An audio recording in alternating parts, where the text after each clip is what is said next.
Welcome back students. आज हम एक बहुत इंटरेस्टिंग टॉपिक डिस्कस करेंगे जिसका है बॉन्ड एंगल्स। जो बॉन्ड एंगल्स हैं ये नीट और जी एडवांस में बहुत ही इंपॉर्टेंट टॉपिक है और डेफिनेटली आपको 2 से 3 क्वेश्चन जो इनऑर्गेनिक केमिस्ट्री में है इसके एंगल बॉन्ड एंगल के एस्पेक्ट के बेस पे मिल जाएंगे। रीज़न क्या है? जो बॉन्ड एंगल है it involve so many different almost all the properties of the chemical bonding. जैसे जो बॉन्ड एंगल है it depends upon hybridisation, the presence of number of bond pair and lone pairs, the electronegativity of the central atom, the electronegativity of the surrounding atoms and the ability of the central atom to accept back lone pair as to form back bonding. इसका मतलब क्या हो गया? Nearly chemical bonding के जितने भी सब topics हैं वो सारे के सारे बॉन्ड एंगल्स में कवर हो जाते हैं। तो that is very very important topic और आप डेफिनेटली इसमें करीब 2 क्वेश्चन देख लेंगे एग्जाम में। तो जैसा कि हमने बोला है कि जो कौन कौन से फैक्टर्स हैं जिस पर बॉन्ड एंगल्स डिपेंड करता है, तो हम उसको देख लेते हैं। तो factors on which bond angles depend, तो कौन कौन से फैक्टर्स हैं जिन पर बॉन्ड एंगल डिपेंड करता है? तो पहला फैक्टर है, इसको हम बोलते हैं हाइब्रिडाइजेशन। क्या बोलते हैं इसको हम? हाइब्रिडाइजेशन। और इसका जो मॉडिफाइड वर्जन है वो है ड्रैगोज रूल। इसी में आपको ड्रैगोज रूल इसी में कवर्ड होता है। Number 2, number of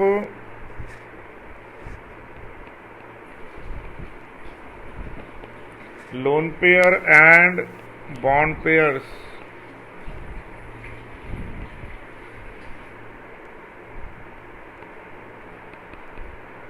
around the central atom. इसी के अंडर में आपको बेंट्स रूल कवर होगा। हाइब्रिडेशन में कुछ मॉडिफिकेशन करने पड़ते हैं तो ड्रैगो रूल हो जाता है। क्लियर? और उसी तरह लोन पेयर और बॉन्ड पेयर जो है कौन सी पोजीशन लेंगे और जो एटम्स कौन सी पोजीशन लेगा अराउंड सेंटर, वो बेंट रूल कई बार फॉलो करवाते हैं। नंबर 3 पे है आपके पास इलेक्ट्रोनेगेटिविटी ऑफ द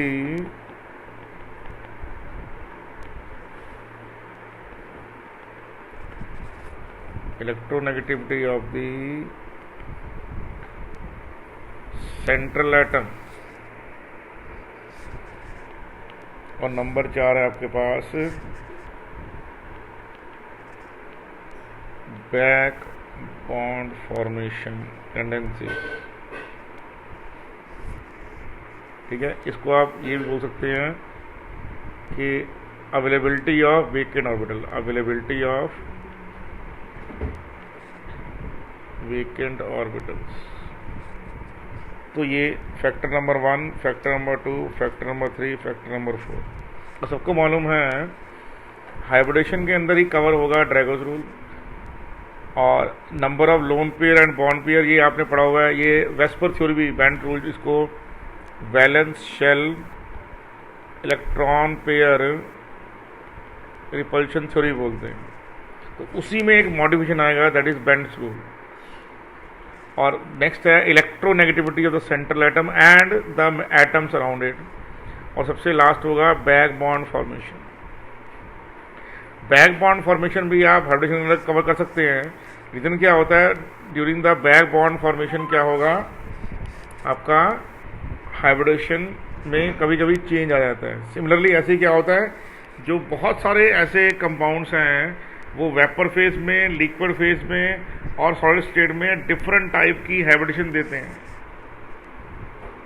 तो वहाँ पर भी उनकी जो बॉन्ड एंगल्स हैं इट विल डिटरमाइन कि आप जो क्वेश्चन पूछ रहे हो वो कौन सी फेज में पूछ रहे हो। ठीक है ना? वो कंपाउंड की लिक्विड फेज में पूछ रहे हो, कंपाउंड की गैसियस फेज में पूछ रहे हो, या कंपाउंड के सॉलिड स्टेट में पूछ रहे हो।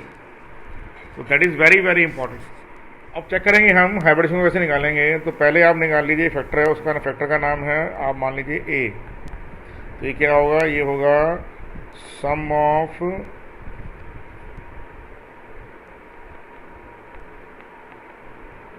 valence electrons of all the atoms जितने एटम्स हैं उन सबका sum plus any negative charge, कोई नेगेटिव चार्ज है उसको प्लस कर दीजिए, नेगेटिव में क्या करेंगे एनी पॉजिटिव चार्ज। तो यहाँ पर उल्टा है, कोई नेगेटिव चार्ज होगा तो उसको ऐड कर देंगे और कोई पॉजिटिव उसको माइनस कर देंगे। अगर आपके पास जो ए की वैल्यू है वो ग्रेटर दैन इक्वल टू 8 है तो डिवाइड कीजिए, क्या डिवाइड कीजिए 2 से।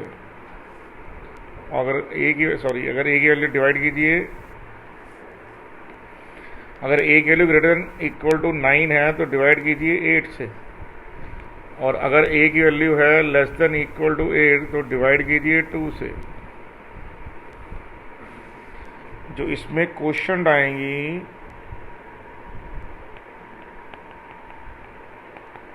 जो क्वेश्चन प्लस रिमाइंडर का आंसर होगा वही बताएगा कि इसकी हाइब्रिडेशन क्या है। ठीक है, क्लियर नहीं क्लियर? तो यहाँ भी अब एग्जांपल देके देखते हैं हम लोग। जैसे एग्जांपल देखिए, बहुत सिंपल सा एग्जांपल लेंगे हम। अच्छा, इसमें एक बात समझ लीजिए, except hydrogen in a compound the atom with least electronegativity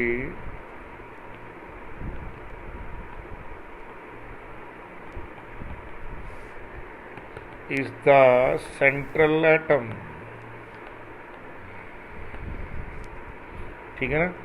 जैसे एग्जांपल दे रहा हूँ, जैसे मान लीजिए कहीं आ गया H2CrO4 आ गया। देखिए हाइड्रोजन को छोड़ दीजिए, हाइड्रोजन को, सोडियम को, पोटाशियम को, मतलब ये जो 1s वाले ग्रुप है इनको छोड़ दीजिए। अगर आप तो उनको छोड़कर बाकी जो लेसर इलेक्ट्रोनेगेटिविटी का है वो सेंट्रल एटम होगा। ठीक है, लिखा हो यहाँ पे Na2CrO4। तो इसमें चेक कीजिए, ऑक्सीजन और क्रोमियम में ऐसे छोड़ दीजिए। क्रोमियम क्या है यहाँ पर, क्रोमियम की इलेक्ट्रोनेगेटिविटी लीस्ट है यहाँ पे, तो वो सेंट्रल एटम होगा।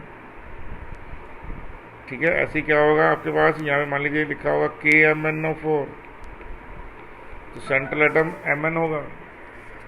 और शुरू पाउट लेटर ना,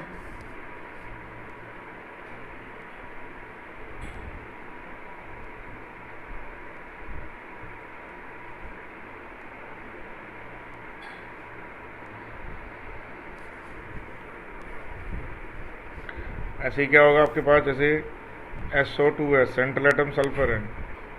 क्लियर नहीं क्लियर? ClF3 है, सेंट्रल एटम क्लोरीन है। तो जिसकी इलेक्ट्रोनेगेटिविटी लेस होगी वो क्या होगा, वो होगा सेंट्रल एटम। जैसे एग्जांपल दीजिए, अगर हाइब्रिडेशन क्वोशिएंट निकलती है 2, ये होता है sp हाइब्रिडेशन।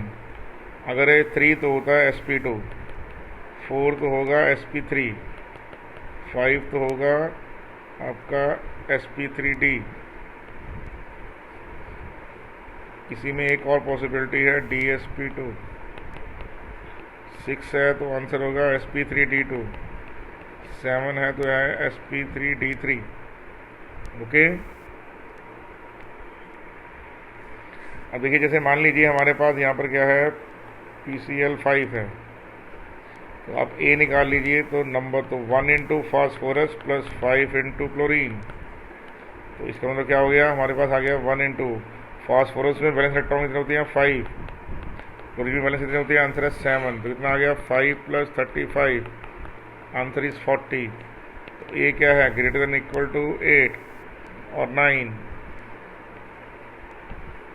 तो आंसर क्या आएगा यहाँ पे, इसको डिवाइड कीजिए 8 से, तो क्या आंसर आएगा 8 5 का 40। तो आंसर क्या आ गया sp3d। तो sp3 में क्या होता है, तो आंसर है ट्राइगोनल बाइपिरामिडल। क्लियर? और देखिए आपके पास क्या आएगा, SF4, 1 एटम सल्फर का है, 4 एटम फ्लोरीन के हैं। 1 इंटू 6, 4 इंटू 7, कितना आ गया 6 + 28 कम्स आउट 34। 34 आ गया, डिवाइड कीजिए 8 से, because a is greater than equal to 9, तो डिवाइड बाय 8, तो 8 4 द 32, तो 2 1 द 1, क्वोशंट 1 क्वोशंट 2, 4 बॉन्ड है, 1 लोन पेयर है, ठीक है ना, 4 एटम बॉन्डिंग में है, 1 एटम लोन पेयर में है, लेकिन क्योंकि क्वोशंट 1 प्लस क्वोशंट 2, क्या आंसर आ रहा है, 4 + 1 = 5। तो क्या आंसर आ जाएगा इस केस में, 5 में आंसर आएगा sp3d। क्या आएगा, sp3d। श्योर अबाउट दैट और नॉट, वेरी मच श्योर। और देखिए आंसर है ClF3, 1 atom chlorine, 3 atoms fluorine, 1 × 7 3 × 7, कितना आंसर आ गया आपके पास, आंसर आ गया 28।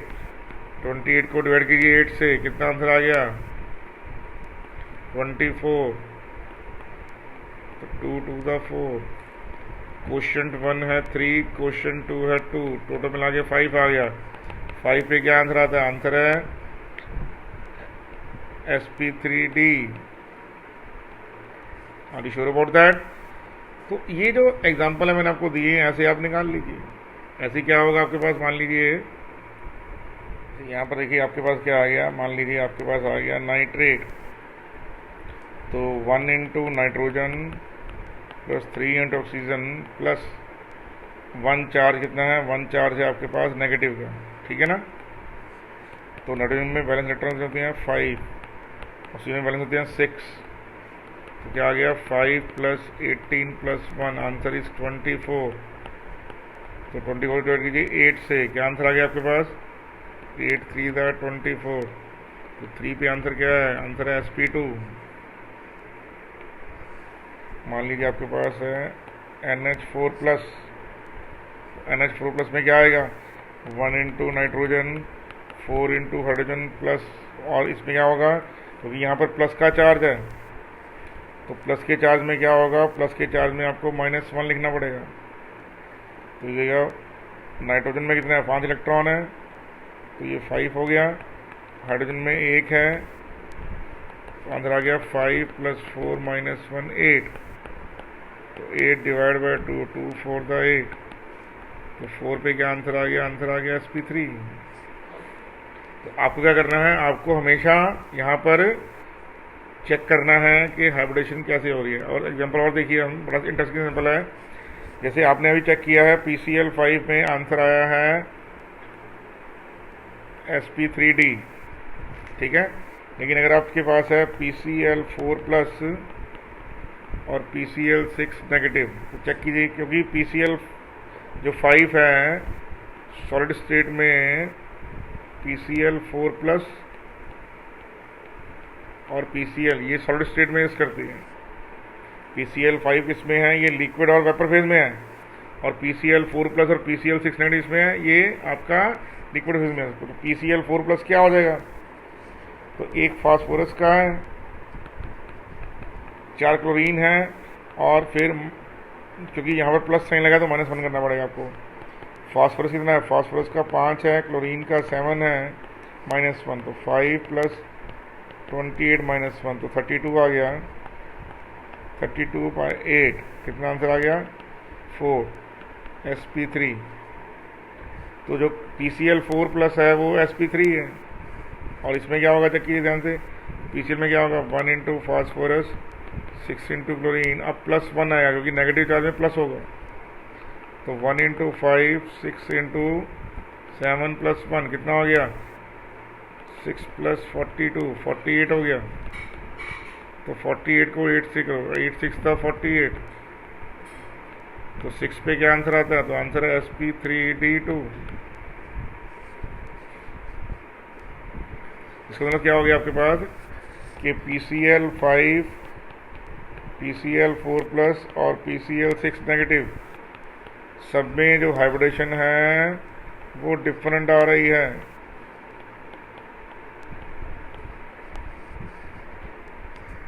Are you sure about that, easily understood, very easily understood, ठीक है बेटे, are you sure. Very much sure.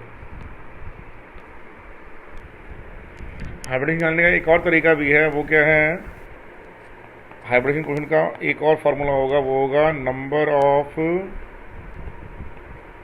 Sigma bond around the atom plus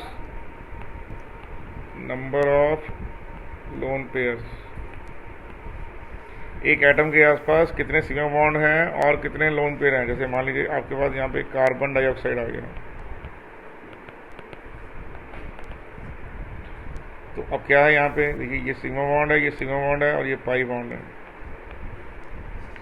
तो कार्बन के आसपास 2 सिग्मा बॉन्ड है प्लस 0 लोन पेयर, 2 आ गया। 2 पे आंसर क्या आता है, sp का ना।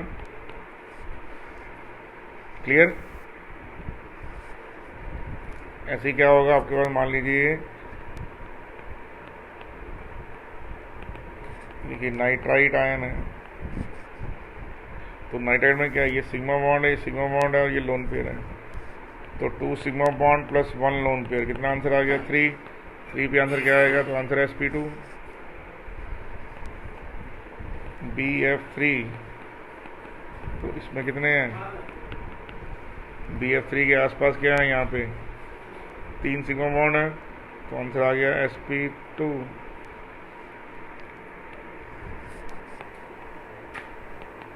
bf4 नेगेटिव, बोरोन के आसपास 4 सिग्मा बॉन्ड है,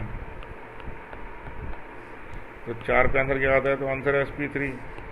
तो आप चेक कीजिए, bf3 में है sp2 और bf4 नेगेटिव में क्या है, तो आंसर है sp3। ये भी एक तरीका है, ठीक है। ऐसे ही क्या होगा, अमोनिया में चेक कीजिए, तो नाइट्रोजन के आसपास क्या है, नाइट्रोजन के 1 लोन पेयर है और 3 सिग्मा बॉन्ड है, तो 1 लोन पेयर प्लस 3 सिग्मा 4, तो क्या आंसर आ गया, sp3। Clear. H2O 2 sigma bond है, 2 लोन पेयर है, 4, आंसर क्या आ गया, sp3। मान लो क्या है, POCl3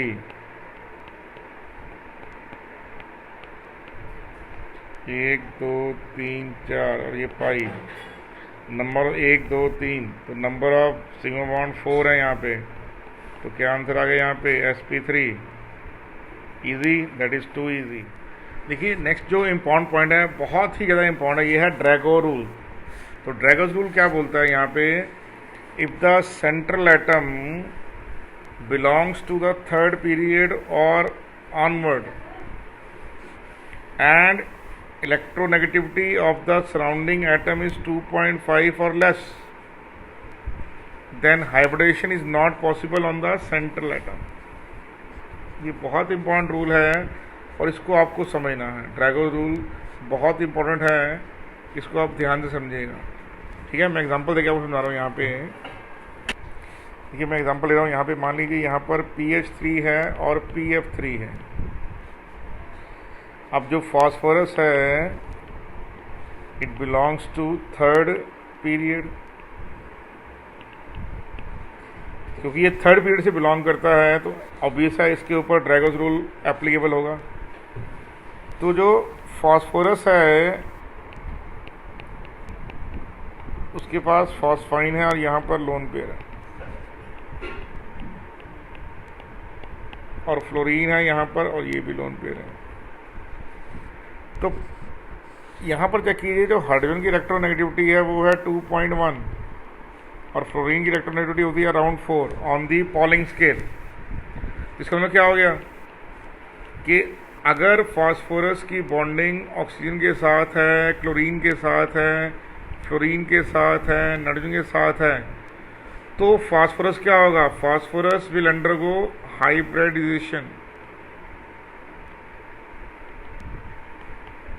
मैं दोबारा बोल रहा हूँ, अगर फास्फोरस की bonding oxygen, chlorine, fluorine, nitrogen वगैरह के साथ है, इन सब की इलेक्ट्रोनेगेटिविटी 2.5 से ऊपर है, तो क्या होगा, तो जो फास्फोरस है उसमें हाइब्रिडेशन होगा। लेकिन हाइड्रोजन की इलेक्ट्रोनेगेटिविटी क्या है, 2.1।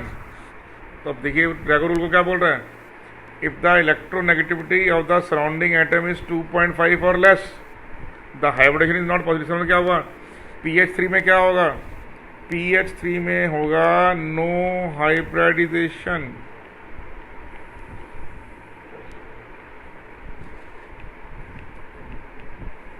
और PF3 में PCl3 में क्या होगा? आंसर है हाइब्रिडाइजेशन. कौन सा? तो आंसर है sp3. Are you sure about that और नॉट? तो ये सिंपल सा फैक्ट है, आपको याद करना है. ये ड्रैगोज रूल है, बहुत इंपॉर्टेंट है, वेरी वेरी इंपॉर्टेंट. क्या बेटे? Very very important. Sure about that? Clear? और एग्जांपल समझिए. यहाँ पे H2S जो सल्फर है ये थर्ड पीरियड में है.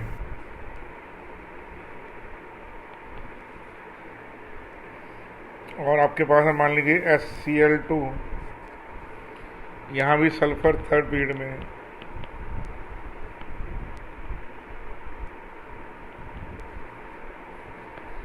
यहाँ SO2, यहाँ भी सल्फर क्या है?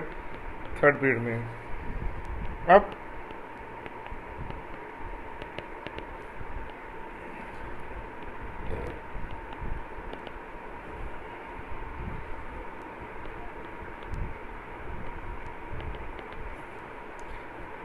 ऑक्सीजन की जो इलेक्ट्रोनेगेटिविटी है और जो क्लोरीन की इलेक्ट्रोनेगेटिविटी है वो ग्रेटर देन 2.5 है.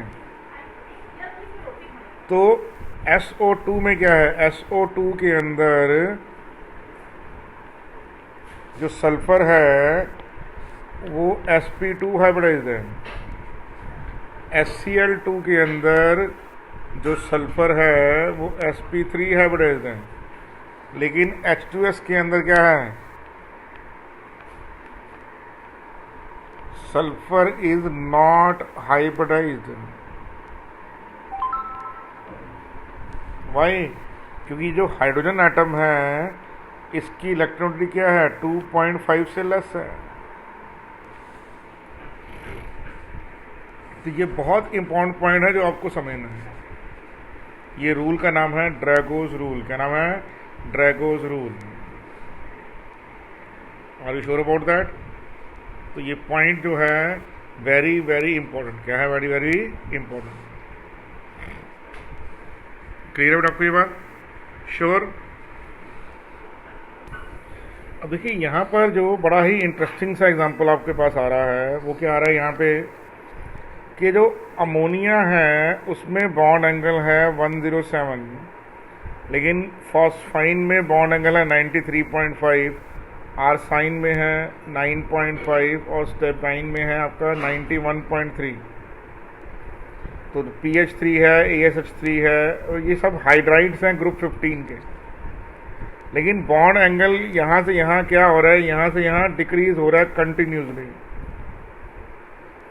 लेकिन अमोनिया से जो फॉस्फाइन है वो ड्रास्टिक डिक्रीज है. वो डिक्रीज ड्रास्टिक है.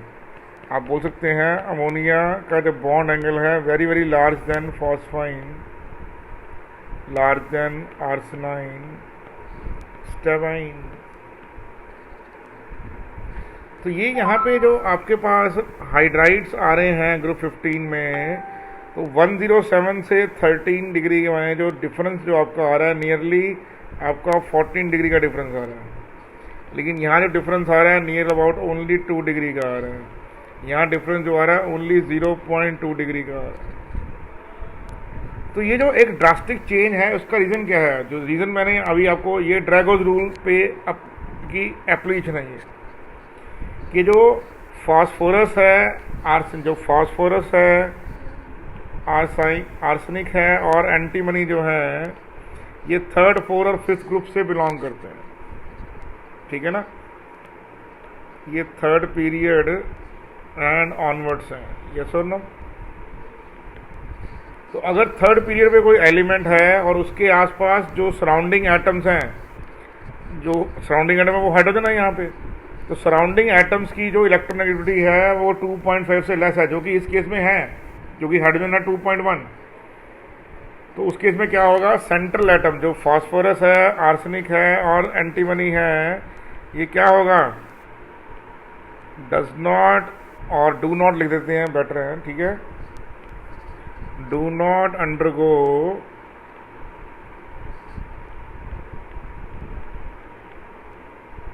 Hybridisation in phosphine, arsine and stibine. तो यहाँ पर इसका मतलब क्या होगा, तो इसका मतलब क्या होगा यहाँ पे कि कोई और एटम होता, आर्सेनिक के आसपास ऑक्सीजन होता, एंटीमनी के आसपास ऑक्सीजन फ्लोरीन होता, फास्फोरस के बाद फ्लोरीन क्लोरीन ऑक्सीजन होता, तो दे विल अंडरगो हाइब्रिडेशन। लेकिन क्योंकि हाइड्रोजन है तो वो हाइब्रिडेशन नहीं जाएगा, इसलिए इसमें क्या हो रहा है, PH3 में, ASH3 में और SPH3 में क्या है, pure p orbitals are participating in bonding, ठीक है। तो PH3 में और आपके पास SPH3 में, ASH3 में क्या हो रहा है, pure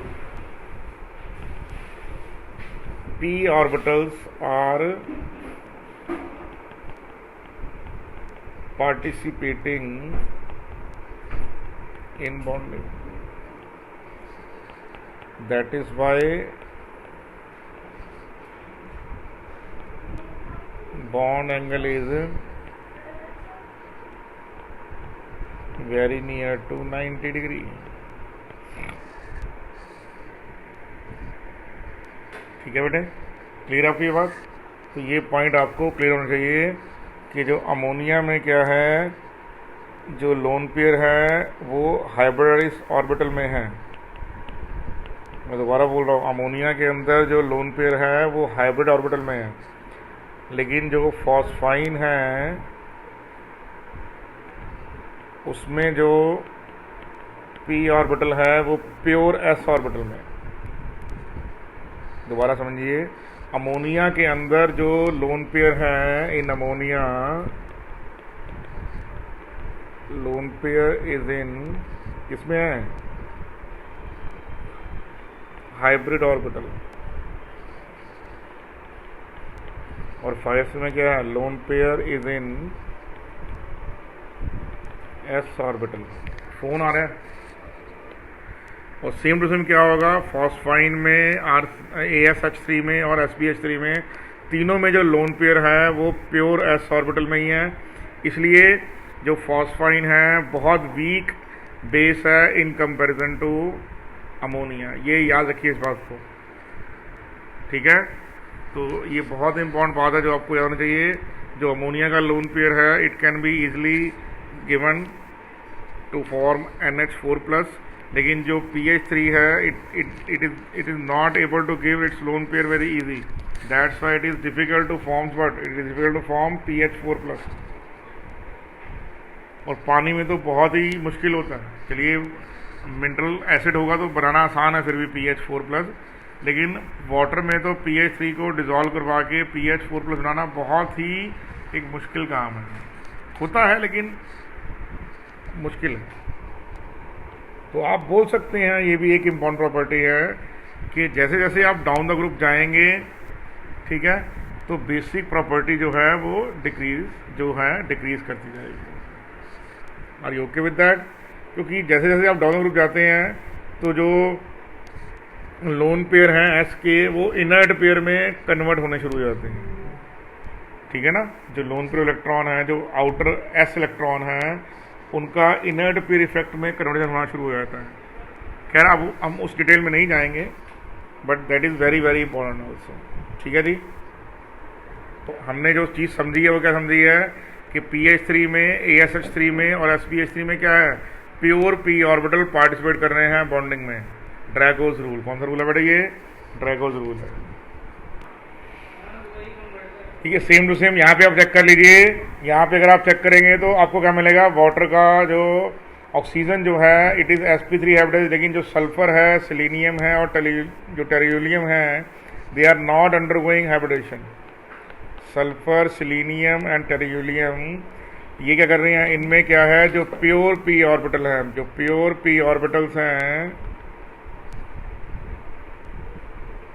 are participating in bonding, are participating in bonding. इसलिए जो बॉन्ड एंगल है वो क्या है, very near to what, very near to 90। जबकि पानी में क्या है, वाटर में क्या है, जो सेंट्रल एटम है वो sp3 हाइब्रिडाइज्ड है। ठीक है, तो सल्फर, सेलेनियम, टेरिलियम इस केस में हाइब्रिडाइज नहीं है, नहीं है, नहीं है। दैट इज ड्रैगोज रूल, क्योंकि उसके आसपास हाइड्रोजन एटम है जिसकी इलेक्ट्रॉनिटी 2.5 से लेस है। सल्फर, सेलेनियम, टेरिलियम क्या करेंगे, क्लोरीन है, आपके हैलोजेंस हैं और ऑक्सीजन है, नाइट्रोजन है, इनके साथ अगर होगा तब हाइब्रिडाइज करेंगे, क्योंकि इनकी इलेक्ट्रॉनिटी 2.5 से ऊपर होती है। नहीं तो हाइड्रोजन के साथ सल्फर, सेलेनियम, टेरिलियम जो होंगे ये हाइब्रिडाइजेशन नहीं करेंगे। That is Drago's rule. ठीक है, कौन सा रूल है बेटा, ये ड्रैगोज रूल है। इसलिए बॉन्ड एंगल इस तरह से नजर आ रहा है आपको। श्योर बेटे, क्लियर है आपको ये बात। देखिए, जो हमारे पास HNH बॉन्ड है उसकी वैल्यू है नियरली अबाउट 107.5 डिग्री। तो आपको चेक भी कर सकते हैं कि क्या आपके पास यहाँ पर करेक्टर आ रहा है। ठीक है ना, श्योर अबाउट दैट और नॉट। जैसे एग्जांपल है, जैसे यहाँ पे आपके पास हमने HPH बॉन्ड एंगल 93.5 है और अमोनिया में बॉन्ड एंगल 107.5 है। तो अगर हम चेक करेंगे इस पॉइंट को तो आप एक फार्मूला है उससे निकाल सकते हैं, जो cos थीटा है वो होता है S/S-1। ठीक है जी, ये क्या है, S करेक्टर निकालने का तरीका, how to find out the percentage S character in a given compound. तो यहाँ पर cos की वैल्यू क्या है, तो ऑब्वियस है cos की वैल्यू है 107.5 डिग्री इक्वल टू S/S/1।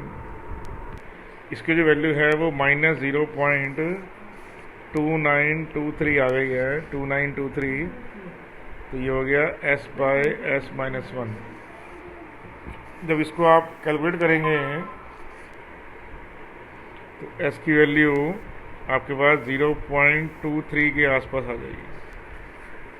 तो आप चेक कर लीजिए यहाँ पर क्या होगा, यहाँ पर आपके पास होगा sp3 के अंदर क्या है। ठीक है, 4 ऑर्बिटल हैं तो एक इसका किसका है, तो sp3 में S होता है 25%। ठीक है ना, sp3 में S करेक्टर जो है वो 25% होता है। sp3 4 ऑर्बिटल हैं, चौथा हिस्सा S का है तो 25%, यहाँ पर कितना आ रहा है 23%। तो ये नियरली एक्सेप्टेबल है। क्लियर आपको ये बात। अब pH3 में चेक करेंगे, तो pH3 में अगर आप चेक करेंगे तो बॉन्ड एंगल कितना आ रहा है, ये एंगल आ रहा है 97 डिग्री के, 94 के आसपास।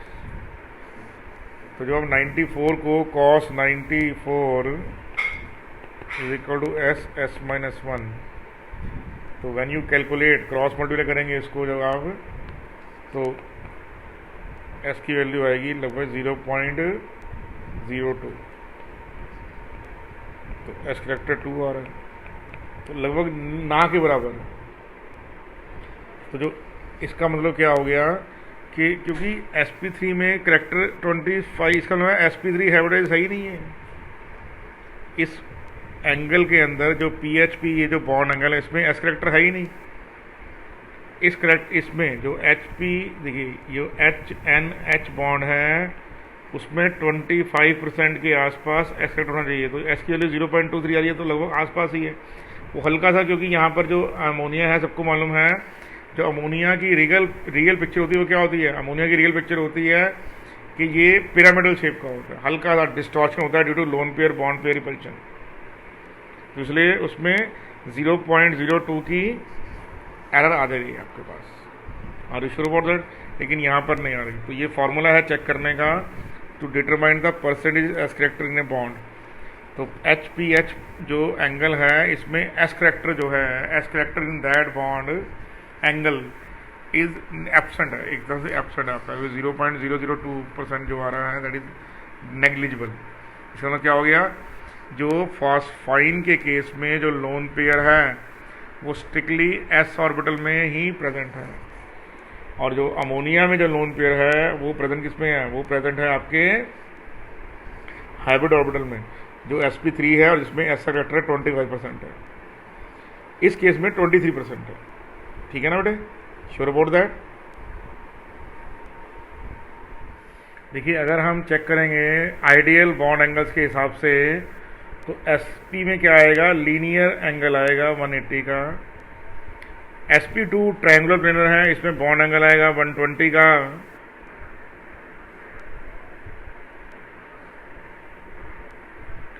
जो sp3 है, sp3 में आपका टेट्राहेड्रल स्ट्रक्चर है,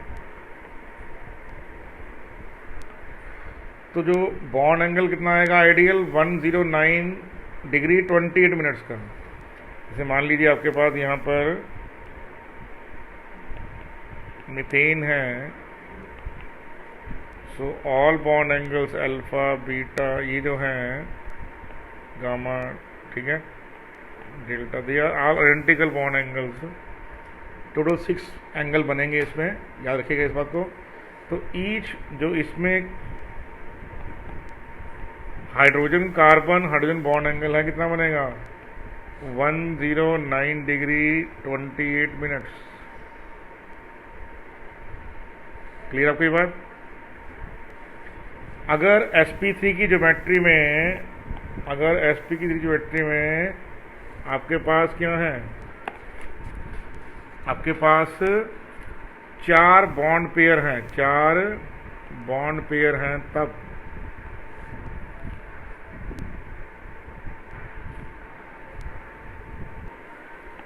अगर आपके पास है sp3d, तो आइडियल क्या है, आइडियल है ट्राइगोनल बाय पिरामिडल। ठीक है जी, तो क्या आंसर आएगा इसमें आपके पास। तो अगर मान लीजिए सेंट्रल एटम यहाँ पर A है, तो जो 3 एटम हैं वो सेम प्लेन में आएंगे, और जो 2 एटम है वो above and below the plane आएंगे। इसको आप दूसरे कर, तो ये जो बॉन्ड एंगल है, ये जो बॉन्ड एंगल है जो, ठीक है, तो जो प्लेन में बॉन्ड एंगल है वो 120 का है। तो ये इसको जो प्लेनर में है यहाँ पे, देखिए ये प्लेनर में यहाँ पे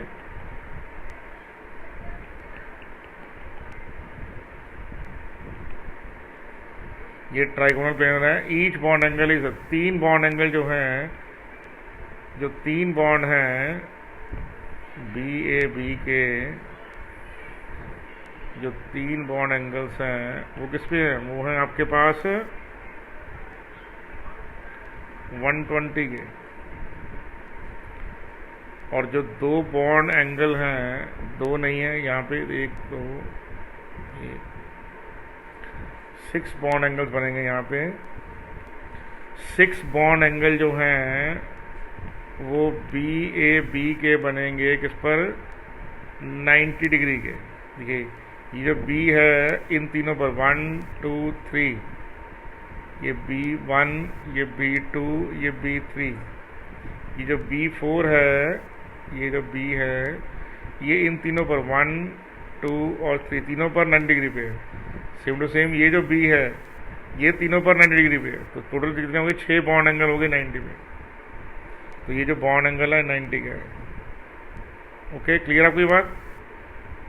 ओके, जो बॉन्ड एंगल आपका कैसे बन रहा है, जो बॉन्ड एंगल आपके बन रहे हैं येलो और वाइट वाले, वो एंगल 90 के हैं। और जो एंगल बन रहे हैं आपके प्योर वाइट लाइन के, वो कितने हैं, वो हैं 120 के। आप चेक कर लीजिए, जो एंगल बन रहे हैं वाइट से, वो क्या है, वो हैं 120 डिग्री पे। और जो येलो लाइन और वाइट लाइन से बन रहे हैं वो कौन से हैं, वो बन रहे हैं आपके 90 डिग्री के। Are you sure about that. और जो आपका कंप्लीट येलो एंगल बन रहा है, जो BAB, देखिए ये वाला, ये जो सेंट्रल में है, above and below the plane से, वो 180 का है। जो आप चेक, अगर दिमाग देखिए ध्यान से ज्योमेट्री चेक कीजिए, येलो लाइन और व्हाइट लाइन से जो एंगल बन रहे हैं, येलो और व्हाइट से 6 एंगल बन रहे हैं, ठीक है, वो सब 90 पे हैं। जो व्हाइट और व्हाइट के एंगल बन रहे हैं वो कितने हैं, वो सारे के सारे बॉन्ड एंगल कितने हैं, वो सारे 120 के हैं, 120 के हैं। Are you okay with that? Sure? और देखिए जैसे यहाँ पर एटम नंबर 1, 2, 3, 4 एंड 5, ये हमारे पास sp3d की ज्योमेट्री है यहाँ पे। क्लियर है कि नहीं आपको? तो अगर मैं आपसे पूछूंगा 2a एंगल 3 क्या है, तो आंसर है 120।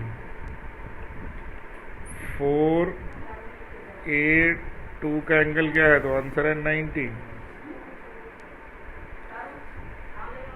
4a5 का एंगल क्या है, तो आंसर है 180। तो you can easily solve that. जो एंगल जो 1 और a का बॉन्ड है, 2 और a का बॉन्ड है, और 3 और a का बॉन्ड है, इन तीनों पोजीशन को बोलते हैं इक्वाटोरियल बॉन्ड्स। क्या बोलते हैं बेटे? Equatorial bonds. श्योर? जो 4 और a में बॉन्ड बना है, 5 और a में बॉन्ड बना है, इसको हम बोलते हैं एक्सियल बॉन्ड्स। क्या बोलते हैं इनको हम? Axial bonds. क्लियर? जो 4 है वो अबव द प्लेन है, ये प्लेन में है, 1, 2, 3, atom number 1, 2, 3, 4 atom, atom A और 2, 1, 3, यहाँ 1, 2, 3, ये चारों एटम सेम प्लेन में है। जो एटम नंबर 4 है वो अबव द प्लेन है, atom number 5 below the plane है। Are you sure about that? जो ऑक्टाहेड्रल है वो क्या है? ऑक्टाहेड्रल है आपके पास sp3d2 ज्योमेट्री। तो ज्योमेट्री में क्या है? All bond angles are 90। अब चेक कर लीजिए, मान लीजिए आपके पास यहाँ पे सेंट्रल एटम है A,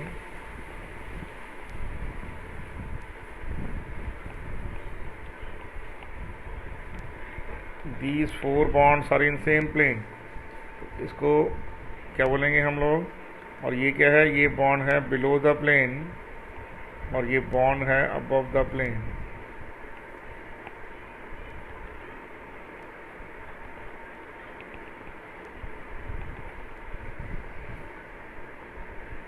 ऑल बॉन्ड एंगल, जितने बॉन्ड एंगल हैं वो सारे के सारे 90 डिग्री पे। दोबारा चेक कीजिए क्या कह रहा हूँ मैं यहाँ पे। मान लीजिए एटम A है,